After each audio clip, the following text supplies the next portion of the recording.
Easy learning ഹാബിറ്റ്സിനെ കുറിച്ചാണ് നമ്മൾ ഇന്ന് ഡിസ്കഷൻ ചെയ്യുന്നത്. അതിന് നിങ്ങളുടെ പഠനമുറി നല്ല വൃത്തിയും വെടുപ്പും വെട്ടവും വെളിച്ചവും ഉള്ളതായിരിക്കാൻ ശ്രദ്ധിക്കുക. ശബ്ദ മലിനീകരണമില്ലാത്ത, മറ്റ് ഡിസ്റ്റോർഷൻസ്, ഡിസ്റ്റർബൻസസ് ഇല്ലാത്ത, അതായത് പുറത്തുനിന്ന് ടി വിയുടെ ശബ്ദം അല്ലെങ്കിൽ മറ്റ് ശബ്ദങ്ങൾ ഉണ്ടാകാത്ത നല്ലൊരു സ്റ്റഡി റൂം സെലക്ട് ചെയ്യുക. ഒന്ന്, നിങ്ങളുടെ സ്റ്റഡി ടേബിൾ വളരെ വൃത്തിയാക്കി വെക്കുക. അതായത് നിങ്ങൾ പഠിക്കാൻ ഉദ്ദേശിക്കുന്ന ആ ബുക്ക് മാത്രമേ ആ സമയത്ത് നിങ്ങൾ ടേബിളിൽ വെക്കാൻ പാടുള്ളൂ. ഇപ്പോൾ നിങ്ങൾ ഉദാഹരണം മാത്സ് പഠിക്കുന്നെങ്കിൽ അനുബന്ധമായിട്ടുള്ള ടെക്സ്റ്റ് ബുക്ക് അല്ലെങ്കിൽ ജോമെട്രിക്കൽ ബോക്സ് ഒക്കെ വെക്കാം. അപ്പോൾ ഓരോന്നും പഠിച്ചു കഴിയുമ്പോൾ, ഓരോ വിഷയം കഴിയുമ്പോഴും അത് നിങ്ങളുടെ ഡ്രോയ്ക്കകത്ത് വെക്കുക ബുക്സ്. എന്നിട്ട് 10-15 മിനിറ്റ്സ് ഇൻ്റർവെൽ കഴിഞ്ഞ് അടുത്ത വിഷയം പഠിക്കാം. നിങ്ങൾ പഠിക്കുമ്പോൾ ഓരോ വിഷയവും അതിൻ്റെ അർത്ഥം, ഇംഗ്ലീഷ് പദത്തിൻ്റെ അർത്ഥം നിങ്ങൾ എഴുതി വയ്ക്കുക. അതായത് അണ്ടർലൈൻ ചെയ്ത് പെൻസിൽ കൊണ്ടോ മറ്റും എഴുതി വയ്ക്കുക. എന്നിട്ട് വായിച്ചു കഴിയുമ്പോൾ തന്നെ നിങ്ങൾ എഴുതി വെച്ച് കഴിഞ്ഞ ആ അർത്ഥം നിങ്ങൾക്ക് ഹൃദ്യമാകും, പിന്നെ ഒരിക്കലും മറക്കത്തില്ല. നല്ല റീഡിങ് ഹാബിറ്റ്സ് ഉണ്ടെങ്കിൽ നിങ്ങൾക്ക് നല്ല ലാംഗ്വേജ് ഉണ്ടാവും. സ്വന്തം ഭാഷയിൽ തന്നെ വായിച്ച കാര്യം ഈസി ആയിട്ട് എഴുതാൻ പറ്റും, നല്ല മാർക്ക് സ്കോർ ചെയ്യാൻ സാധിക്കും. പിന്നെ നിങ്ങളിങ്ങനെ പഠിച്ചു വരുമ്പോഴത്തേക്ക് നിങ്ങൾ ഓരോ പാരഗ്രാഫ്, ഓരോ 2-3 ലൈൻസ് എന്നിട്ട് കണ്ണടച്ച് വെച്ചിട്ട് അത് നിങ്ങൾ വീണ്ടും ആവർത്തിച്ച് പറയുക.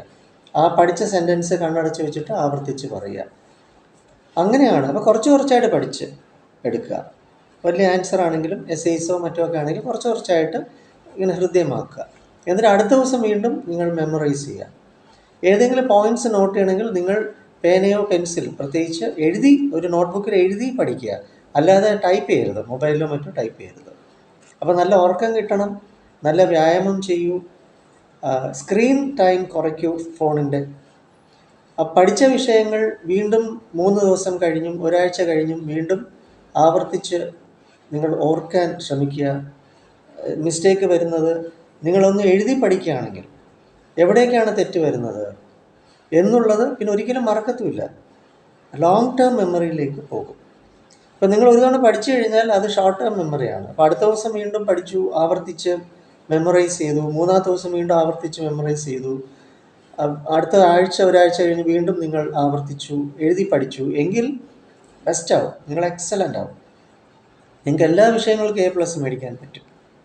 ഇങ്ങനെയാണ് നമ്മൾ പഠിക്കേണ്ടത്. എന്തായാലും ഏകാഗ്രത, ഓർമ്മശക്തി, പഠിക്കുന്നതിനുള്ള നിങ്ങളുടെ ഉള്ളിലുള്ള എന്ത് തടസ്സവും മാറ്റാം, താല്പര്യം വർദ്ധിപ്പിക്കാം. ഇതാണ് നമ്മുടെ students learning support course NP school of തോട്ട്സിലെ. ഞാനിവിടെ കൊല്ലം ആയത്തിലെ മെഡിറ്ററേനിയൻ ഹോസ്പിറ്റൽ സൈക്കോളജിസ്റ്റാണ്.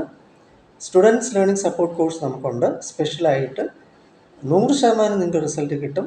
ഓരോ കുട്ടികൾക്ക് പ്രത്യേകം കണ്ട്, അല്ലെങ്കിൽ പഠിക്കുന്ന ഏത് വ്യക്തിക്കും, ഏത് പ്രായത്തിലുള്ളവർക്കും 5 വയസ്സ് മുതൽ അങ്ങോട്ട് നമുക്ക് സ്റ്റുഡൻസ് ലേണിംഗ് സപ്പോർട്ട് കോഴ്സ് പ്രയോജനപ്പെടുത്താം. 9605743596 ആണ് എൻ്റെ നമ്പർ. വിളിക്കുക, വരിക, പ്രയോജനപ്പെടുത്തുക. ഈ കോഴ്സ് നിങ്ങൾക്ക് ഗുണം ചെയ്യും, guarantee. Welcome. NP school of തോട്ട്സിലേക്ക് വരൂ. മുഖത്തല. വെൽക്കം.